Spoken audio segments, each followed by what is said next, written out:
చర్యలు తీసుకోవాలి, న్యాయం జరిగించాలని రోడ్డు మీదకి వచ్చి తమ వంతుగా అన్ని ప్రాంతాల్లో సేవకులు, విశ్వాసులు రోడ్లెక్కి ర్యాలీలు నిర్వహించి చనిపోయిన దైవజనుని కుటుంబానికి సానుభూతి చూపుతూ మరోపక్క క్రైస్తవ సంఘం మీద జరుగుతున్న ఈ దుర్మార్గాన్ని అరికట్టాలని గళమెత్తి ప్రభుత్వాలని ప్రశ్నిస్తున్నారు. ఇది శుభ పరిణామం, మంచిది, దేవునికి స్తోత్రం. ఇన్నాళ్ళకి మన వాళ్ళలో చైతన్యం కలిగి మరి ప్రభుత్వాలను కూడా ప్రశ్నించే స్థాయికి క్రైస్తవ సంఘం వచ్చింది. ఈరోజు రోడ్ల మీదకి అందరూ కలిసి వస్తూ ఉంటే ప్రభుత్వాలకు అర్థమవుతుంది, క్రైస్తవ సమాజం మనం అనుకున్నట్టు 2% కాదురా, ఇది చాలా % ఉంది అనే సంగతి అర్థమవుతుంది.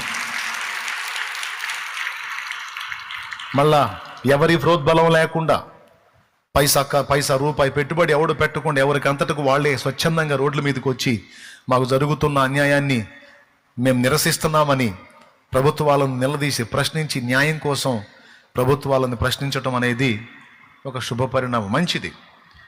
శ్రమలు కలిగినప్పుడే సంఘము సంఘటితం అవుతుంది అన్న వచనం నెరవేరుతుంది. మరి సంఘానికి కలుగుతున్న కొన్ని శ్రమలు మనలో సమైక్యతను తీసుకొస్తున్నాయి. ఇది శుభ పరిణామం అని నేను అనుకుంటున్నాను. కానీ జరిగిన ఉదంతం దారుణం, బాధాకరం. మంచి దైవజనుని కోల్పోవటం దుఃఖకరం.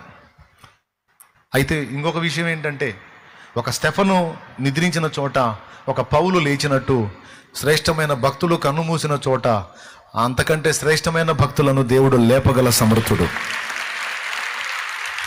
మనం కోల్పోయినటువంటి దేవుని పాత్రల్ని దేవుడు తన యొద్దకు తీసుకున్నాడు, మహిమలో ఉంచుతున్నాడు. పరదైస్ ఆనందంలో ఉన్నారు వాళ్ళని కోల్పోయామని మనం దుఃఖపడుతున్నాం. అయితే వారి స్థానంలో దేవుడు పౌలులను లేపగలుగుతాడు, ఆయన సమర్థుడు. అయితే ఇక్కడ మనం గమనించాల్సిన రెండో విషయం ఉంది.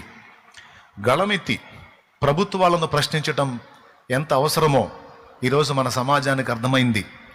ఈరోజు కొంతమంది నా గురించి కూడా ఎదురు చూస్తూ ఉంటారు. అందరికంటే ముందు రోడ్డు ఎక్కుతాడుగా శాలేమన్న, ఎందుకని రోడ్డు ఎక్కలేదని. ఎక్కుతా రిపోర్ట్స్ కోసం ఎదురు చూస్తున్నాను నేను. దేవునికి స్తోత్రం. ఇప్పుడు సరైన రిజల్ట్ లేకుండా, సరైనటువంటి సమాధానం లేకుండా రోడ్డు ఎక్కకూడదు. మనం ఏదన్నా కామెంట్ చేసాము, పాయింట్అవుట్ చేసామంటే పక్క చూపించి మాట్లాడాలి. కాబట్టి కొద్దిగా సమయం, కొంచెం టైం తీసుకున్నాను నేను. నా సహోదరులు కొంతమంది ఇప్పటికే చిలకలూరుపేటలో ర్యాలీ నిర్వహించారు, చక్కగా జరిగించాడు దేవునికి స్తోత్రం. దేవుని చిత్తం అయితే నేను కూడా దేవుడు నాకు ఇచ్చినటువంటి సంఘాలతో, మెయిన్ బ్రాంచ్తో మొత్తంతో కలిసి నేను రోడ్డు ఎక్కాను అనుకో, చిలకలూరుపేట పట్టణం మొత్తం స్తంభించింది.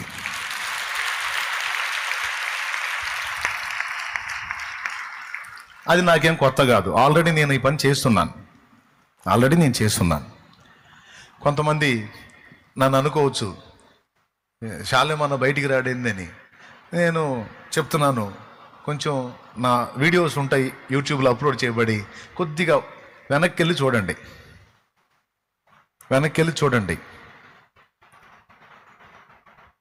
అప్పుడు యూట్యూబ్లో లేవు, హడావుళ్ళు లేవు, ఏమీ లేనప్పుడే గుడ్ ఫ్రైడే రోజు ఆరాధన సగంలో ఆపేసి సంఘం మొత్తాన్ని తీసుకొని రోడ్డు ఎక్కితే ఈ దరి నుంచి ఆ దరికి ఎన్ఆర్టీ సెంటర్ దాకా ఈ గుంపే ఉన్నారు, మన గుంపే ఉన్నారు. ఏది అప్పుడు సంఘాన్ని, ఇప్పుడు సంఘం తీసుకొని రోడ్డు ఎక్కామనకు అదే చెబుతుంది. ఈ దరి నుంచి గడియార ఇక్కడికి మొదలు పెడితే గడియార ఆ చుట్టూ సౌత్రా సెంటర్ మొత్తం ఉంటుంది. సేవకులు సంఘాలతో సహా వచ్చి దిగుతారు మనం ర్యాలీ చేద్దామంటే.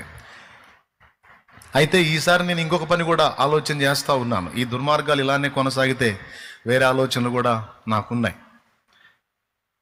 ఈసారి ఒట్టి ర్యాలీలు కాదు, అవసరమైతే నిరాహార దీక్షలుగా పూనుకుంటాం, టెంట్ వేసుకొని కూర్చుంటాం. న్యాయం జరగాలి, ఆ పని కూడా పూనుకుంటాం. మరి ప్రభుత్వాల దృష్టికి పోయి అవి సీరియస్గా తీసుకొని మరి క్రైస్తవ్యాన్ని దూషిస్తూ, యేసు ప్రభుని నానా మాటలంటూ, మరియమ్మ తల్లిని దూషిస్తూ మరి భయంకరంగా విచ్చలవిడిగా వాళ్ళకి ఇష్టం వచ్చినట్టు మాట్లాడుతూ ఉన్నారు. మరి వాళ్ళనే అదుపు చేయలేదు, వాళ్ళనేం కట్టడి చేయలేదు, వాళ్ళనేం బంధించలేదు. మరి అన్యాయం జరుగుతుందని అన్యాయాన్ని ప్రశ్నించిన వాళ్ళని జైళ్ళకు పంపుతున్నారు, వాస్తవాన్ని వాస్తవంగా మాట్లాడినందుకు చంపుతున్నారు.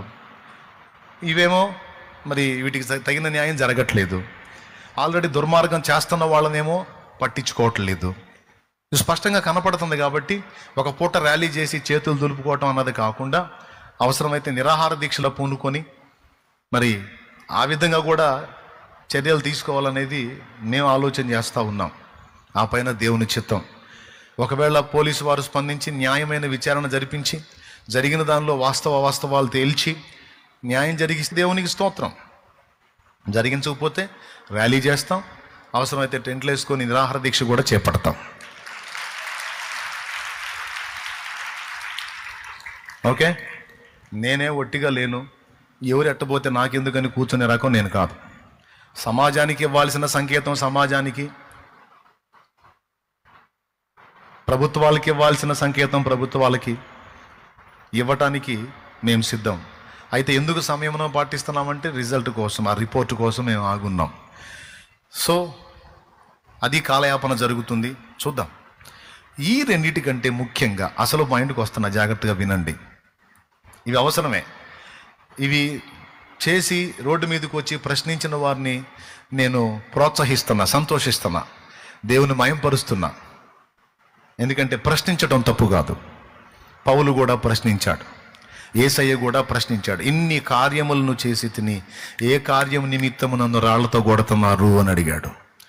నేను రాళ్లతో కొట్టి చంపుతామన్నారు కదా, ఇన్ని మంచి కార్యములు చేసి తినే కదా, ఏ కార్యం నిమిత్తం నన్ను రాళ్లతో కొట్టుదురు అని ప్రభువు ప్రశ్నించాడు.